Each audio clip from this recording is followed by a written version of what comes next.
Hello friends, എവർക്കും market അപ്ഡേറ്റ്സിൻ്റെ ഒരു പുതിയ വീഡിയോയിലേക്ക് വീണ്ടും സ്വാഗതം. ഇന്ന് മാർക്കറ്റിൽ നല്ലൊരു വോളറ്റൈൽ ആയിട്ടുള്ളൊരു ട്രേഡിംഗ് ആയിരുന്നു കണ്ടിരുന്നത്. നമ്മൾ ഇന്നലെ പറഞ്ഞതുപോലെ ഒരു മന്ത്ലി എക്സ്പയറി ഡേ ആയിരുന്നു. അപ്പോൾ അതിൻ്റേതായിട്ടുള്ളൊരു ഇമ്പാക്റ്റുകൾ ഇന്നത്തെ മാർക്കറ്റിൽ കാണാനുണ്ടായിരുന്നു. 12,906 ഓപ്പണായ മാർക്കറ്റ് ഏകദേശം 128.6 പോയിൻറ്റ്സ് ഉയർന്ന് 12,987 ഇന്ന് ക്ലോസ് ആയിട്ടുണ്ടായിരുന്നത്.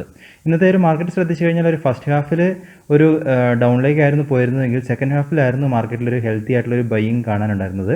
തുടർന്ന് മാർക്കറ്റ് ഒരു ബുള്ളിഷ് സിഗ്നൽ ഫോം ചെയ്ത് ഇന്ന് എൻഡ് ആവുകയായിരുന്നു. പ്രധാനമായിട്ടും മെറ്റൽ, അതായത് തുടർന്ന് PSU ബാങ്ക്, ഈ ഒരു സെക്ടറിലൊക്കെ ഉണ്ടായ ഒരു നല്ലൊരു ബൈയിങ് ആയിരുന്നു ഇന്നത്തെ മാർക്കറ്റിന് ഒരു ഗുണം ചെയ്തത്. അതുപോലെ തന്നെ എല്ലാ സെക്ടറും തന്നെ ഗ്രീനിലായിരുന്നുവെങ്കിലും മെറ്റലും PSU ആയിരുന്നു ഏറ്റവും കൂടുതൽ ഗെയിൻ ഇന്ന് റിപ്പോർട്ട് ചെയ്തത്.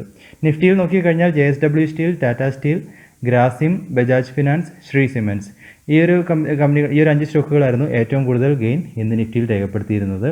ഇനി നമ്മൾ നിഫ്റ്റിയുടെ ഒരു ഡെയിലി ചാർട്ടിലേക്ക് വരികയാണെങ്കിൽ ഒരു ബുള്ളിഷ് സിഗ്നലാണ് ഇന്ന് പ്ലോട്ടായിട്ടുള്ളത്. അതുപോലെ തന്നെ നമ്മൾ ഇതിനു മുമ്പ് പറഞ്ഞ ഒരു സപ്പോർട്ട് സോൺ 12,720 എന്ന് പറഞ്ഞൊരു സപ്പോർട്ട് സോണിനെയൊക്കെ മാർക്കറ്റ് റെസ്പെക്റ്റ് ചെയ്യുന്ന രീതിയിലാണ് ഇന്ന് എൻഡ് ആയിട്ടുള്ളത്. അതുപോലെ തന്നെ 12,900 മുകളിലേക്ക് വീണ്ടും മാർക്കറ്റ് എത്തിയിരിക്കുന്നു. അതുകൊണ്ട് തന്നെ നമ്മൾക്ക് ഈ ഒരു 12,720, 730 ആ ഒരു സപ്പോർട്ട് സോണിനെ മാർക്കറ്റ് ഹോൾഡ് ചെയ്യുന്നത് കൊണ്ട് തന്നെ നമുക്ക് വരും ദിവസങ്ങളിൽ ഒരു ബുള്ളിഷ് ആയിട്ടുള്ളൊരു റാലിക്ക് സാധ്യതകളുണ്ട്. എന്നിരുന്നാലും ഇപ്പോൾ പുതിയതായിട്ട് ഫോം ചെയ്ത ഹൈ ലെവൽ, അതായത് 13,140 എന്നുള്ളൊരു റെസിസ്റ്റൻസ് സോണുകൾ ഇപ്പോഴത്തെ മാർക്കറ്റിന് നിലനിൽക്കുന്നുണ്ട്. അപ്പോൾ ഇപ്പോഴത്തെ ഒരു സാഹചര്യങ്ങൾ കണക്കിലെടുത്ത് കഴിഞ്ഞാൽ ഈ ഒരു റേഞ്ചിനുള്ളിൽ 12,730, 13,140, ഈ ഒരു 140-50 ആ ഒരു റേഞ്ചിനുള്ളിലൊരു റാലി ആയിരിക്കും, അല്ലെങ്കിൽ ഒരു റേഞ്ച് ബോർഡായിട്ടൊരു സെഷൻ ആയിരിക്കും വരും ദിവസങ്ങളിൽ നിഫ്റ്റിയിൽ ഉണ്ടാകാനുള്ള സാധ്യതകൾ എന്ന് പ്രതീക്ഷിക്കുന്നു ഈ ഒരു സമയത്ത്. അപ്പോൾ ഇതിലേതെങ്കിലും ഒരു ഡയറക്ഷനിലൊരു ബ്രേക്കൗട്ടുകളായിരിക്കും ഇനി നിഫ്റ്റിയിൽ അടുത്തൊരു ഡയറക്ഷൻ നിർണ്ണയിക്കുന്നത്. അതുപോലെ തന്നെ ശ്രദ്ധിക്കേണ്ട ഒരു കാര്യം, RSI ഇൻഡിക്കേറ്റർ ഒരു കൂൾ ഓഫ് വന്നിരുന്നു, പിന്നീട് അതിനുശേഷം വീണ്ടും ആ ഒരു അപ്പിലേക്ക് വരുന്നു എന്നുള്ളത് കാണുന്നു. ഓവർബോട്ട് റീജിയനിലേക്ക് റീച്ച് ആയിക്കൊണ്ടിരിക്കുന്നു. ഇനി അതുപോലെ തന്നെ ബാങ്ക് നിഫ്റ്റിൻ്റെ ചാർട്ടിലേക്ക് നോക്കിക്കഴിഞ്ഞാൽ ഇതിലും ഒരു ബുള്ളിഷ് ആയിട്ടുള്ളൊരു ക്യാൻഡിലാണ് ഇന്ന് പ്ലോട്ടായിട്ടുള്ളത്. അപ്പോൾ ഒരു ഹാമർ പോലത്തെ ഒരു പാറ്റേൺ ഫോർമേഷൻ, അതിൻ്റെ ഒരു സിമിലർ ആയിട്ടൊരു പാറ്റേൺ ഫോർമേഷൻ ഇന്ന് ബാങ്ക് നിഫ്റ്റിയിൽ ഉണ്ടായിട്ടുണ്ട്. ബാങ്ക് നിഫ്റ്റിയെ സംബന്ധിച്ചിടത്തോളം 28,920 റേഞ്ചുകളാണ് ഇപ്പോൾ ഒരു സപ്പോർട്ടായിട്ട് കാണാനുള്ളത്. അതുപോലെ തന്നെ നമുക്ക് ഈ ഒരു ഹൈ 30,145 ആ ഒരു ഹൈനെ ബ്രേക്ക് ചെയ്ത് കഴിഞ്ഞാൽ നമുക്ക് ബാങ്ക് നിഫ്റ്റിയിൽ അടുത്തൊരു റാലിക്കുള്ള സാധ്യതകൾ നിലനിൽക്കുന്നുമുണ്ട്. ഇപ്പോൾ നമുക്ക് പറഞ്ഞതുപോലെ തന്നെ മാർക്കറ്റിനെ ഇപ്പോൾ നിയന്ത്രിക്കാനായിട്ടുള്ളത് ഗ്ലോബൽ മാർക്കറ്റിൻ്റെ കണ്ടീഷൻസും വാക്സിനെ സംബന്ധിച്ചിടത്തോളം അപ്ഡേറ്റുകളായിരിക്കും. അതുകൊണ്ട് തന്നെ ഈ ഒരു 2 വിഷയങ്ങളും തീർച്ചയായിട്ടും നിങ്ങൾ ട്രാക്ക് ചെയ്തുകൊണ്ടിരിക്കുക. ഇനി നമ്മൾ ഇന്നത്തെ ഒരു ഗ്ലോബൽ മാർക്കറ്റ് കണ്ടീഷൻസ് നോക്കുകയാണെങ്കിൽ US ഫീച്ചേഴ്സ് എല്ലാം തന്നെ ഒരു ഫ്ലാറ്റ് ആയിട്ടുള്ള ഒരു ട്രേഡിംഗ് ആണ് ഈ ഒരു സമയത്ത് കണ്ടുവരുന്നത്. നാസ്ഡാക്കിൽ ഇന്നലെ 57 പോയിൻറ്റ്സിൻ്റെ ഒരു ഗെയിനും റിപ്പോർട്ട് ചെയ്തിട്ടുണ്ടായിരുന്നു. യൂറോപ്യൻ മാർക്കറ്റുകളെ സംബന്ധിച്ചിടത്തോളം അവിടെയും ഒരു ഫ്ലാറ്റ് ആയിട്ടുള്ള ഒരു ട്രേഡിംഗ് ആണ് ഈ ഒരു സമയത്ത് കാണുന്നത്. ഏഷ്യൻ മാർക്കറ്റും ഒന്നൊഴിച്ചു കഴിഞ്ഞാൽ ബാക്കിയെല്ലാം തന്നെ ഗ്രീനിൽ കാണുന്നു. SGX നിഫ്റ്റിയിൽ 40 പോയിൻറ്റ്സ് ഗെയിനിൽ ട്രേഡ് ആയിക്കൊണ്ടിരിക്കുന്നു. അപ്പോൾ ഒരു മാർക്കറ്റ് കണ്ടീഷൻസ് എടുത്തു കഴിഞ്ഞാൽ ഒരു ഫ്ലാറ്റ് ആയിട്ടുള്ള, അല്ലെങ്കിൽ ഒരു നാളത്തെ ഇന്ത്യൻ മാർക്കറ്റിനും ഒരു ഫ്ലാറ്റ് ആയിട്ടുള്ള ഒരു ട്രേഡിംഗ്, ഒരു പോസിറ്റീവ് ബയാസോട് കൂടിയുള്ളൊരു ഫ്ലാറ്റ് ആയിട്ടുള്ള ട്രേഡിങ്ങിനുള്ള സാധ്യതകളാണ് ഇപ്പോഴത്തെ മാർക്കറ്റ് കണ്ടീഷൻസ് കാണിച്ചു തരുന്നത്. രൂപയുടെ മൂല്യം വീണ്ടും ഡോളറിന് അഗേൻസ്റ്റ് ആയിട്ട് ഒരു ചെറിയ മോഡസ്റ്റ് ആയിട്ടുള്ളൊരു ഗെയിൻ കാണാനുണ്ടായിരുന്നു. 73.89 ട്രേഡ് എൻഡ് ആയിരിക്കുന്നത്. കഴിഞ്ഞ കുറേ സെഷൻസിലായിട്ട് രൂപയുടെ മൂല്യം ഡോളറിന് അഗേൻസ്റ്റ് ആയിട്ട് കൂടുന്നു എന്നുള്ളത് ഇന്ത്യൻ മാർക്കറ്റുകളെ സംബന്ധിച്ചിടത്തോളം ഗുണകരമായൊരു കാര്യമാണ്.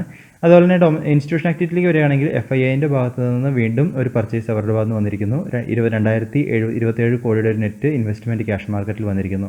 ഡൊമസ്റ്റിക് ഇൻസ്റ്റിറ്റ്യൂഷൻ അവരുടെ സെല്ലിംഗ് തുടരുന്നു. ഇന്ന് 3,400 കോടിയുടെ നെറ്റ് വിത്ഡ്രോവലാണ് ക്യാഷ് മാർക്കറ്റിൽ ഉണ്ടായിരിക്കുന്നത്. അപ്പോൾ ഗ്ലോബൽ മാർക്കറ്റ് കണ്ടീഷൻസ് എല്ലാം തന്നെ നമുക്ക് പറഞ്ഞതുപോലെ തന്നെ ഒരു പോസിറ്റീവ് ബയസ്, ഫ്ലാറ്റ് ആയിട്ടാണെങ്കിലും ഒരു പോസിറ്റീവ് ബയസോട് കൂടിയുള്ള ട്രേഡിംഗ് നമുക്ക് ഉണ്ടാകാനുള്ള സാധ്യതകൾ കാണിച്ചു തരുന്നുണ്ട്. രാവിലെ SGX നിഫ്റ്റിയുടെ ട്രെൻഡ് ഒന്ന് വാച്ച് ചെയ്യുക. അതേ തുടർന്ന് ഇന്ത്യൻ മാർക്കറ്റ് മൂവ് ചെയ്യാനുള്ള സാധ്യതകൾ ആണ് നമുക്ക് ഏറ്റവും കൂടുതലുള്ളത്. ഇനി അടുത്തതായിട്ട് നമ്മൾ നാളത്തെ ട്രേഡിങ്ങിനുള്ള സ്റ്റോക്കുകൾ കൺസിഡർ ചെയ്യാനാണെങ്കിൽ സീമെൻസിൻ്റെ റിസൾട്ട്സ് ആയിരുന്നു ഇന്ന് വന്നിട്ടുണ്ടായിരുന്നത്. ഇന്ന് നല്ല ഹൈ വോളിയത്തിലാണ് ഈ ഒരു സ്റ്റോക്ക് ട്രേഡ് ആയിട്ടുണ്ടായിരുന്നത്. ഇനി അതുപോലെ തന്നെ ശ്രദ്ധിക്കേണ്ട കുറച്ച് സ്റ്റോക്കുകൾ നോക്കിക്കഴിഞ്ഞാൽ ICICI ലോംബാർഡ് ഇന്ന് നല്ല വോളിയത്തിലാണ് ട്രേഡ് ആയിക്കൊണ്ടിരിക്കുന്നത്. അതുപോലെ തന്നെ ഇന്ന് നല്ലൊരു വർധനവുണ്ടായിരുന്നു ആ ഒരു സ്റ്റോക്കിന്. പ്രധാന കാരണം എന്ന് വെച്ച് കഴിഞ്ഞാൽ CEOൻ്റെ ഭാഗത്തു നിന്നൊരു കമൻട്രിയാണ്. അപ്പോൾ ICICI ലോംബാർഡിൻ്റെയൊക്കെ ഒരു ഗ്രോത്ത് ഔട്ട്ലുക്ക് വളരെ പോസിറ്റീവായിട്ടുള്ള ഒരു ഗ്രോത്ത് ഔട്ട്ലുക്കാണ് പ്രതീക്ഷിക്കുന്നത്. അതിനുള്ള സാഹചര്യങ്ങൾ കാണുന്നു എന്ന രീതിയിൽ പറഞ്ഞു. അതുമാത്രമല്ല ടോപ്പ് 50 മോസ്റ്റ് വാല്യുബിൾ ഫേമിലേക്ക് അവർ വീണ്ടും എൻട്രി ചെയ്തിരിക്കുന്നു. അപ്പോൾ ഈ ഒരു എൻട്രി ഈ ഒരു കമ്പനിക്ക് ഒരു ഗുണകരമായിട്ട് കാണുന്നു. അപ്പോൾ ഈ ഒരു വാർത്തകൾ, പോസിറ്റീവായിട്ടുള്ള വാർത്തകളാണ് ഇന്ന് നല്ലൊരു വോളിയം അല്ലെങ്കിൽ നല്ലൊരു ഉയർച്ച ഈ ഒരു ICICI ലോംബാർഡിന് നൽകിയിട്ടുണ്ടായിരുന്നത്. ഇനി അതുപോലെ തന്നെ ഗ്രാസിം നോക്കിക്കഴിഞ്ഞാൽ അതിലും നല്ലൊരു വോളിയം കാണുന്നുണ്ട്. അതുമാത്രമല്ല ആ സ്റ്റോക്ക് നമുക്ക് ഇപ്പോൾ നോക്കാം. അപ്പോൾ ഈ ഒരു സ്റ്റോക്ക് നിങ്ങളൊന്ന് ട്രാക്ക് ചെയ്യുക. നല്ലൊരു വോളിയത്തിൽ ട്രേഡ് ആയിക്കൊണ്ടിരിക്കുന്നു. അതുപോലെ തന്നെ ആസ്ട്ര പോളി ടെക്നിക്, ഈ ഒരു കമ്പനിയെ സംബന്ധിച്ചിടത്തോളം ഇന്ന് ഇവരുടെ ഭാഗത്തു നിന്നും ഒരു അപ്ഡേറ്റ് വന്നിട്ടുണ്ടായിരുന്നു. അവർ പുതിയൊരു ബിസിനസ് മേഖലയിലേക്ക് പ്രവേശിക്കാൻ പ്ലാൻ ചെയ്യുന്നു. അതായത് പ്ലാസ്റ്റിക് വാട്ടർ സ്റ്റോറേജ് ടാങ്ക്, അതിൻ്റെ നിർമ്മാണത്തിലും അതിൻ്റെ വിൽപ്പനയിലുള്ളൊരു പുതിയ ബിസിനസ് മേഖലയിലേക്ക് അവർ എൻട്രി ചെയ്യാൻ ആഗ്രഹിക്കുന്നു. അതുമാത്രമല്ല അവരുടെ ഇപ്പോഴുള്ള ബിസിനസ്സിൻ്റെ എക്സ്പാൻഷനും അവർ പ്ലാൻ ചെയ്യുന്നു. അപ്പോൾ ഈ ഒരു വാർത്തകൾ മാനേജ്മെൻറ്റിൻ്റെ ഭാഗത്ത് നിന്ന് വന്നിട്ടുണ്ടായിരുന്നു. തുടർന്ന് ഈ ഒരു സ്റ്റോക്ക് നല്ലൊരു അപ് ട്രെൻഡിൽ പോയിട്ടുണ്ട്. അതുപോലെ തന്നെ ഈ ഒരു സ്റ്റോക്കും നിങ്ങളൊന്ന് ട്രാക്ക് ചെയ്യുക. ഇനി അതുപോലെ തന്നെ ശ്രദ്ധിക്കേണ്ട വേറെ എന്തെന്ന് വെച്ച് കഴിഞ്ഞാൽ മിഡ് ക്യാപ്പിലേക്ക് വരികയാണെങ്കിൽ നല്ല വോളിയത്തിൽ നിന്ന് സ്റ്റോക്കുകളിലേക്ക് നോക്കിക്കഴിഞ്ഞാൽ നാഷണൽ അലുമിനിയത്തിൽ നല്ല വോളിയം കാണുന്നുണ്ട്. ഇനി അതുപോലെ തന്നെ SJVN ഇതൊക്കെ ഒന്ന് ട്രാക്ക് ചെയ്യുക ഈ സ്റ്റോക്കുകളൊക്കെ. ഇനി അതുപോലെ ശ്രദ്ധിക്കേണ്ട വേറൊരു സ്റ്റോക്ക് എന്ന് വെച്ച് കഴിഞ്ഞാൽ ലോറസ് ലാബാണ്. ലോറസ് ലാബിനെ സംബന്ധിച്ചിടത്തോളം അവിടെയും മാനേജ്മെൻറ്റിൻ്റെ ഭാഗത്തൊരു കമൻട്രി ഉണ്ടായിരുന്നു. അതായത് അവർ റിച്ച് കോർ ലൈഫ് സയൻസിനെ അതിൻ്റെ അക്വിസിഷൻ നടത്താനുള്ള ഒരു എഗ്രിമെൻറ്റ് സൈൻ ചെയ്യാൻ പോകുന്നു. അപ്പോൾ അത് അവരുടെ ഒരു ബയോടെക്നോളജി ബിസിനസ്സിനൊക്കെ ഇമ്പ്രൂവ് ചെയ്യാൻ സാധിക്കും. അവരുടെ ഒരു ബിസിനസ് ഗ്രോത്തിന് വളരെ സഹായിക്കുന്ന രീതിയിലായിരിക്കും ഈ ഒരു അക്വിസിഷൻ എന്ന രീതിയിലാണ് CEOൻ്റെ ഭാഗത്ത് നിന്ന് വന്ന കമൻട്രികൾ. അപ്പോൾ ഇതും ഈ ഒരു സ്റ്റോക്കിന് ഇന്നൊരു ഗുണകരമായിട്ട് നിന്നിട്ടുണ്ടായിരുന്നു. അപ്പോൾ തീർച്ചയായിട്ടും ഈ ഒരു സ്റ്റോക്കുകളൊക്കെ നിങ്ങളൊന്ന് അനലൈസ് ചെയ്യുക. അതുപോലെ പോളി ക്യാബിൻ്റെ നോക്കിക്കഴിഞ്ഞാൽ അതിലും 2 മടങ്ങിലധികം വോളിയം കാണുന്നുണ്ട്. അതുകൊണ്ട് തീർച്ചയായിട്ടും ഈ ഒരു സ്റ്റോക്കുകളൊക്കെ ട്രേഡിങ്ങിനായിട്ട് നിങ്ങൾ അനലൈസ് ചെയ്യുന്നത് നല്ലതായിരിക്കും. ഇനി അതുപോലെ തന്നെ നമ്മൾ പറഞ്ഞ സ്റ്റോക്കുകളിലേക്ക് വരികയാണെങ്കിൽ ആദ്യം തന്നെ ഗ്രാസിമിൻ്റെ ഒരു സ്റ്റോക്ക് നിങ്ങളൊന്ന് ട്രാക്ക് ചെയ്യുക. അപ്പോൾ അതിൻ്റെ ഒരു ഡെയിലി ചാർട്ട് നമ്മൾ നോക്കുകയാണെങ്കിൽ നല്ലൊരു ഗ്രോത്തിലേക്കാണ് നല്ലൊരു ഹയർ ഹൈ ഫോം ചെയ്താണ്, higher high and low form ചെയ്താണ് ഈ ഒരു സ്റ്റോക്ക് പോയിക്കൊണ്ടിരിക്കുന്നത്. അപ്പോൾ നമുക്ക് നോക്കിക്കഴിഞ്ഞാൽ ഓരോ കറക്ഷനും നമുക്ക് ബൈ ചെയ്യാനുള്ള ഒരു ഓപ്പർച്യൂണിറ്റി ഈ ഒരു സ്റ്റോക്കിൽ കാണുന്നുണ്ട്. അപ്പോൾ നമ്മൾ ഒരു അപ്പ് മൂവ് പോയിക്കൊണ്ടിരിക്കുന്ന ഈ ഒരു സ്റ്റോക്ക് തീർച്ചയായിട്ടും നിങ്ങളൊന്ന് ട്രാക്ക് ചെയ്യുക.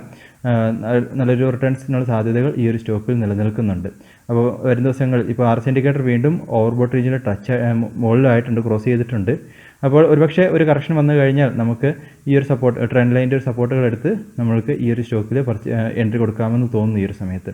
അതുപോലെ തന്നെ അമരരാജ ബാറ്ററീസ് നോക്കിക്കഴിഞ്ഞാൽ അതിൽ വീണ്ടും ഇന്ന് നല്ലൊരു ബുള്ളിഷ് സിഗ്നൽ കാണാനുണ്ടായിരുന്നു. ഒരു ബുള്ളിഷ് എൻഗൾഫിംഗ് പോലത്തെ ഒരു പാറ്റേൺ ഫോർമേഷനാണ് ഇന്ന് ഈ സ്റ്റോക്കിലുള്ളത്. തീർച്ചയായിട്ടും നിങ്ങളൊന്ന് നോക്കുക. 898 മുകളിൽ നമുക്കൊരു ഓപ്പണിംഗ് കിട്ടുകയാണെങ്കിൽ നമുക്കൊരു പക്ഷേ ഒരു എൻട്രി പോസിബിലിറ്റി ഈ ഒരു സ്റ്റോക്കിൽ നിലനിൽക്കുന്നുണ്ട്. സൺഫാർമയെ സംബന്ധിച്ചിടത്തോളം ഈ ഒരു സ്റ്റോക്കിൽ ഒരു കറക്ഷന് ശേഷം വീണ്ടും ഒരു ബുള്ളിഷ് ക്യാൻഡിൽ ഇന്ന് പ്ലോട്ട് ആയിട്ടുണ്ട്. അപ്പോൾ കുറേ നാളുകളായിട്ട് നോക്കിക്കഴിഞ്ഞാൽ ഒരു റേഞ്ച് ബൗണ്ടറായിട്ടുള്ളൊരു ട്രേഡിംഗ് ആണ് നിലനിൽക്കുന്നത്. അതുകൊണ്ട് നമുക്ക് ഒരുപക്ഷെ വരുന്ന ദിവസങ്ങളിൽ ഒരു 513 മുകളിൽ ഒരു ഓപ്പണിംഗ് കിട്ടുകയാണെങ്കിൽ ഏകദേശം 525 വരെയുള്ളൊരു മൂവ് നമുക്ക് വരുന്ന ദിവസങ്ങളിൽ സൺഫാർമയിൽ പ്രതീക്ഷിക്കാം. ഹിൻഡാൽക്കോയെ സംബന്ധിച്ചിടത്തോളം ഈ ഒരു സ്റ്റോക്കും നമ്മൾ ട്രാക്ക് ചെയ്യുന്നുണ്ടായിരുന്നു. അപ്പോൾ നോക്കുക, നല്ലൊരു ബുള്ളിഷ് സിഗ്നൽസ് ഈ ഒരു സ്റ്റോക്കിൽ വീണ്ടും ഫോം ചെയ്ത് പോകുന്നുണ്ട്. തീർച്ചയായിട്ടും നിങ്ങളൊന്ന് നിങ്ങളുടെ റഡാറിൽ വെക്കുന്നത് നല്ലതായിരിക്കും. ഡാബറിന് നമ്മൾ പറഞ്ഞിട്ടുണ്ടായിരുന്നു അതിൻ്റെ ഒരു റേഞ്ച് ബോർഡർ സെഷൻ്റെ ലോവറിനെ ബ്രേക്ക് ചെയ്ത് പോയി എന്നുള്ളത്. വീണ്ടും ഒരു ഹാമർ പോലത്തെ ഒരു പാറ്റേൺ ഫോർമേഷൻ ഈ ഒരു സ്റ്റോക്കിൽ വന്നിട്ടുണ്ട്, ഒരു റിവേഴ്സലിനെ സൂചിപ്പിക്കുന്നുണ്ട്. അപ്പോൾ നമുക്ക് 505 മുകളിൽ ഒരു എൻട്രി വന്നു കഴിഞ്ഞാൽ നമുക്കൊരു പക്ഷേ വീണ്ടും ഒരു റാലി ഈ ഒരു സ്റ്റോക്കിൽ പ്രതീക്ഷിക്കാം. തീർച്ചയായിട്ടും ഒന്ന് ട്രാക്ക് ചെയ്യുക. അതുപോലെ തന്നെ ടാറ്റ കെമിക്കൽസിനെ സംബന്ധിച്ചിടത്തോളം ഈ ഒരു സ്റ്റോക്കിലും ഇന്ന് നല്ലൊരു ബുള്ളിഷ് സിഗ്നൽ വന്നിരിക്കുന്നു. പ്രീവിയസ് ഹൈയിൽ നിന്നുള്ള ഒരു ബ്രേക്കൗട്ടുകളും ഈ ഒരു സ്റ്റോക്കിൽ നടന്നിട്ടുണ്ട്. തീർച്ചയായിട്ടും നിങ്ങൾ ഒന്ന് ശ്രദ്ധിക്കുക. എൻട്രി കൊടുക്കുന്നത് 384, 385 മുകളിൽ നമുക്കൊന്ന് കിട്ടിക്കഴിഞ്ഞാൽ അടുത്തൊരു എൻട്രി ഈ ഒരു സ്റ്റോക്കിൽ പ്രതീക്ഷിക്കാം. RSI ഇൻഡിക്കേറ്റർ ഡീപ്പായിട്ടുള്ള ഓവർബോട്ട് റീജിയനിലാണ് പോയിക്കൊണ്ടിരിക്കുന്നത്. 84 മുകളിലൊക്കെ നിലനിൽക്കുന്നു.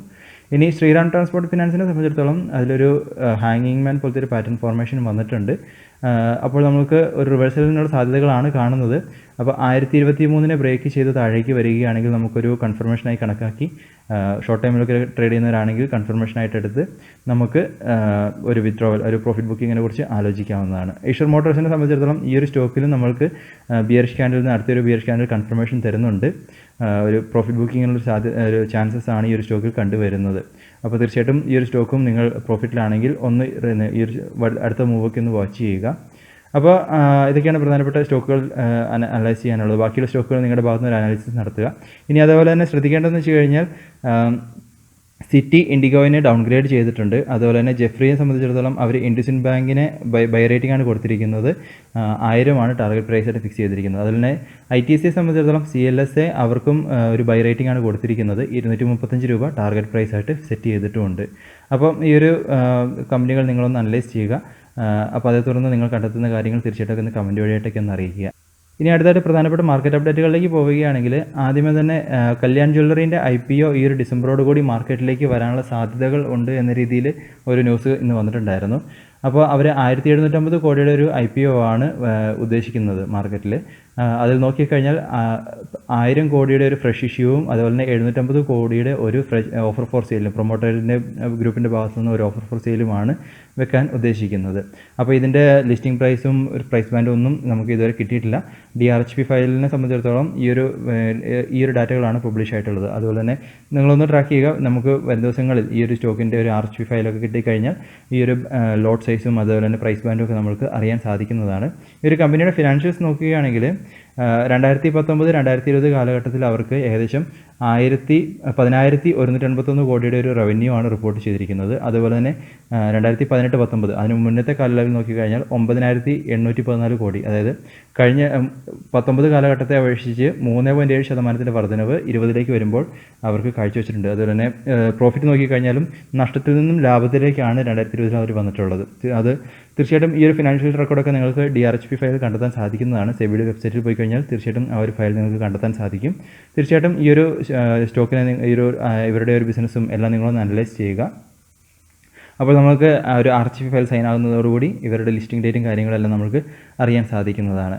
ഇനി അടുത്തതായിട്ട് ട്യൂബ്സ് ഇൻവെസ്റ്റ്മെൻറ്റ് ഇന്ത്യ അവർ CG പവറിൽ ഒരു കൺട്രോൾ സ്റ്റേക്ക് അക്വയർ ചെയ്തു എന്ന രീതിയിൽ കാണിച്ചിരിക്കുന്നു. 50.62% സ്റ്റേക്ക് ഇപ്പോൾ അവർ ഹോൾഡ് ചെയ്യുന്നു എന്ന രീതിയിലൊരു ന്യൂസ് അപ്ഡേറ്റ് ഇന്ന് വന്നിട്ടുണ്ടായിരുന്നു.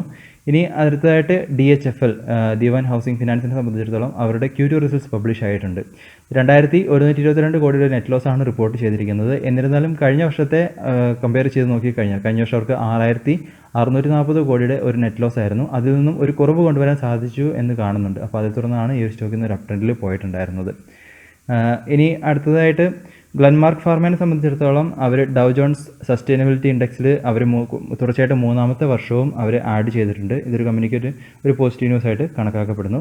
അതുപോലെ തന്നെ ഷുഗർ സ്റ്റോക്കുകൾ ഇന്ന് നോക്കിക്കഴിഞ്ഞാൽ എല്ലാം തന്നെ നല്ലൊരു അപ് ട്രെൻഡിൽ പോയിട്ടുണ്ടായിരുന്നു. അതിന് കാരണങ്ങളായിട്ട് പറഞ്ഞിരിക്കുന്നത് അവർ നല്ല Q2 നല്ലൊരു റിസൾട്ട്സ് ആണ് എല്ലാ ഷുഗർ കമ്പനികളും റിപ്പോർട്ട് ചെയ്തിരിക്കുന്നതെന്ന്. അത് തുടർന്ന് Q3 നല്ലൊരു റിസൾട്ടുകൾ വരാൻ സാധ്യതകൾ പ്രതീക്ഷിച്ചുകൊണ്ടാണ് ഈ ഒരു സ്റ്റോക്ക് അപ് ട്രെൻഡിൽ പോയത്. പ്രധാനമായിട്ട് നോക്കിക്കഴിഞ്ഞാൽ Uttam sugar, KCP sugar, Avadh sugar, Dalmia sugar, Balrampur Chini. അപ്പോൾ ഈ ഒരു സ്റ്റോക്കുകളെല്ലാം തന്നെ നല്ലൊരു അപ് ട്രെൻഡിൽ ഇന്ന് പോയിട്ടുണ്ടായിരുന്നു. തീർച്ചയായിട്ടും ഈ ഒരു ഷുഗർ കമ്പനികളും നിങ്ങളുടെ ഭാഗത്തു നിന്നൊന്ന് ട്രാക്ക് ചെയ്യുക. ഒരുപക്ഷെ ഒരു ട്രേഡിങ്ങിനുള്ള ഒരു പോസിബിലിറ്റി ഈ ഒരു സ്റ്റോക്കുകളിലും നിലനിൽക്കുന്നുണ്ട്. അപ്പോൾ ഇതൊക്കെയാണ് ഇന്നത്തെ പ്രധാനപ്പെട്ട അപ്ഡേറ്റുകൾ. തീർച്ചയായിട്ടും ഈ ഒരു ന്യൂസുകളും അതുപോലെ തന്നെ ഈ പറഞ്ഞ സ്റ്റോക്കുകളും നിങ്ങളുടെ ഭാഗത്തു നിന്നും അനലൈസിസ് നടത്തുക. അതുപോലെ തന്നെ കണ്ടെത്തുന്ന കാര്യങ്ങളൊക്കെ തീർച്ചയായിട്ടും അറിയിക്കുക. പുതിയ വീഡിയോസായിട്ട് നമുക്ക് വീണ്ടും കാണാം. അതുവരെ this is Tony signing off.